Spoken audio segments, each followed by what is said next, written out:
Hello everyone, আমি আলিশা। তোমরা সবাই কেমন আছো? আশা করছি সকলে খুব ভালো আছো। আর এদিকে আমিও বেশ ভালো আছি। আর সকালবেলা বাসি কাজকর্ম সেরে নিয়েছি। আর এদিকে প্রচণ্ড পরিমাণে আজকে বৃষ্টি হচ্ছিল।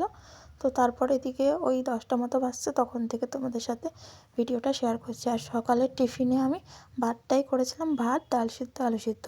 তারপর এদিকে দুপুরে রান্নাবান্নার প্রস্তুতি নিচ্ছি। এদিকে আজকে রান্না হবে মাছের ঝোল, সজনে ডাঁটা আলু দিয়ে মাছের ঝোল করব।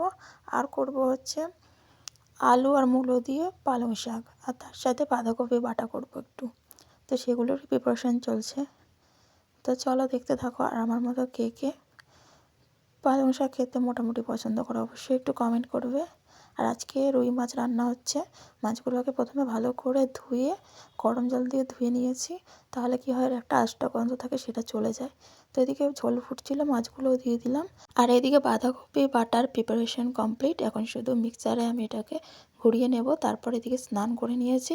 আর এখন হচ্ছে মাথাটা আঁচড়ে নিচ্ছি। কালকে বুধবার, কালকে মাথাটা ঘষে নেব, যেহেতু বৃহস্পতিবার ঘষতে নেই। তো সেই জন্যই আজকে মঙ্গলবার, আজকে মাথায় তেল দেওয়া আছে। তারপরে এদিকে মা হচ্ছে বাসনগুলো মেজে রেখেছিলো, ফুল তুলে রেখেছিলো। আমি শুধু ঠাকুরের জায়গাটা ভালো করে মুছে নিয়ে পুজো দিয়ে দিলাম। তো পুজো টুজো কমপ্লিট করে তারপরে এদিকে বসে গেছি লাঞ্চ নিয়ে। আর ভিডিওর প্রথমে তোমাদের বলে দিয়েছিলাম যে আজকে কী কী রান্নাবান্না হবে। রান্নাবান্না কমপ্লিট করে এখানে এক গামলা বাসন মেজে নিয়েছি। তারপর এদিকে হচ্ছে রাতেও আজকে ভাত করব, যেহেতু মাছের ঝোল আছে অনেকটা।